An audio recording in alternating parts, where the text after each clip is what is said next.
बर' राव थुनलाइ जौगानायाव दिनै लाइमोनफोरनि बिहोमाया गोबां जों नुनो मोन्दों। लाइमोनफोरा दिनै बर' लेंगुवेजखौ मोनसे टेक्निकेल लेंगुवेज खालामनायाव बिथांमोना गोसो होदों।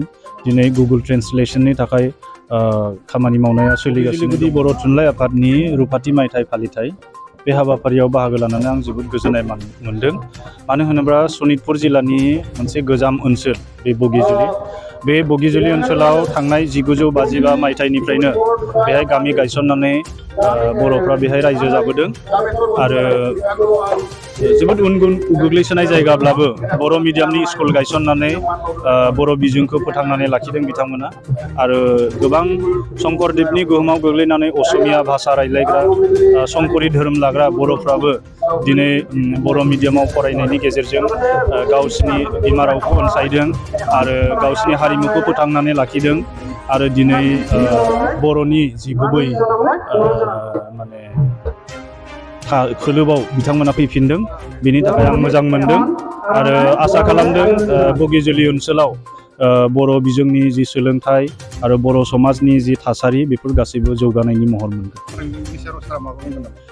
बिनि सोमोन्दै आं दा बिबुंथि लाखिनो हानाय नङा। मानो होनोब्ला दावराव देख्रेब बिथांखौ आरो लोगोसे बिक्रम आरो एक्स MLA हितेश बसुमतारी बिथांमोनखौ दिनै पुलिसफ्रा हमनानै लांदों। बेनिफ्राय गोबां फिनजाथायारि बाथ्राबो बुंनाय जादों।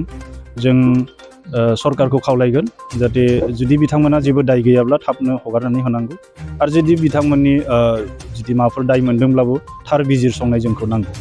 आरो जों खावलायनो लुबैगोन जाहाथे जोंनि गेजेराव बे जाथायखौ लानानै मोनबो रोखोमनि गोरोन्थि बुजिलायनाय फैया, बेखौ जों खावलायनाय थाबाय। दिनैनि बर' समाजाव बर' लाइमोनफोरा बेसेबांसो थुनलाइ दावगा? बर' राव थुनलाइ जौगानायाव दिनै लाइमोनफोरनि बिहोमाया गोबां जों नुनो मोन्दों। जोबोद मोजां बिथिं बियो। दिनै लाइमोन लिरगिरि गौथुम दानानै बिथांमोना थुनलाइ सोरजिदों आरो लोगोसे गोबां थुनलाइयारि जि माने गौथुमफोर, बे गौथुमफोरनि गेजेरजोंबो थुनलाइ सोरजिनायनि खामानिया सोलिगासिनो दं। आरो माखासे बिरोंदामिनाव आखा फाखा फरायसाफोरा, लाइमोनफोरा दिनै बर' लेंगुवेजखौ मोनसे टेक्निकेल लेंगुवेज खालामनायाव बिथांमोना गोसो होदों। दिनै गुगल ट्रेन्सलेसननि थाखाय खामानि मावनाया सोलिगासिनो दङ आरो डिजिटेल जि माने फर्माव बर' लेंगुवेजखौ लांनायनि खामानि, बेबो दिनैनि लाइमोन समाजा आवगायबोदों। जों आसा लाखिदों फैबाय थानाय जोबोद खम समनि गेजेरावनो जोंनि बर' लेंगुवेजआ मोनसे टेक्निकेल लेंगुवेज हिसाबै जाफुंसार महर मोनगोन। दिनैनि मुगायाव गोबां आइजोफोरा दानाय लुनायखौ खम जालांनाय नुबाय। बिनि सायाव सारा माबा बुंगोन? बियो ग्लबेलाइजेसननि इम्पेक्ट, नाथाय अब्लाबो जोङो जोंनि दोरोङारि जि जिउ खुंनायनि आदब खान्थि बेखौ जों फोथांनानै लाखिनांगोन। हारिमु हिसाबैबो बेखौ अनसायनांगोन आरो थार आरो गेबें दोरोङारि जिउ खुंनायजोंसो मानसिया जिउआव गोजोन आरो जौगानायखौ लाबोनो हायो। जों आसा खालामो फैबाय थानाय समाव बर' आइजोफोरनि जि माने बिहोमा बे साबसिन महर मोनगोन। दिनैनि लाइमोनफ्रा गोबां ड्राग्स एलकहल एडिक्टेड जाजोब्बाय। बिनि सायाव सारा बे जोंनि थाखाय जोबोद साननो गोनां बाथ्रा। दिनै बिमा बिफाफ्रा नोजोर लाखिलांगोन गावनि गथ' गथायफोरनि सायाव। दिनै जि फेग्रा बेसाद एबा ड्राग्स बायदिसिना लानाय आरो जौ जुवाजों गफबनानै थानाय आरो ससियेल मिडियानि गाज्रि गोहोमफोराव माने बिथांमोना गोग्लैनानै दं।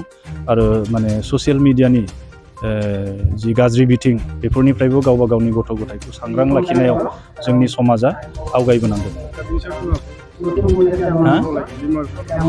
आं नोंथांमोननि गेजेरजों बिमा बिफाफोरखौ खावलायगोन जाहाथे गावबा गावनि गथ' गथायफोरखौ हगारनानै होआलासिनो गावनि नोजोराव लाखिनानै जिथु मरेल लेसन, माने बे निति शिक्षा, माखासे बेसेन गोनां माने जिउ दानायनि जि बिथिंफोर, बेनि सोमोन्दै सावरायो। जों नुनो मोनो बिमा बिफाफ्रा गावबा गावनि गथ' गथायफोरजों बारा गोबां गोरोबनानै रायज्लायनाय, बाथ्रा सावरायनाय बे हुदा जोंनि गेजेराव गैया। रायनाय, रागा जोंनाय आरो फारागथि लाखिनायखौसो जों बांसिन नुनो मोनो।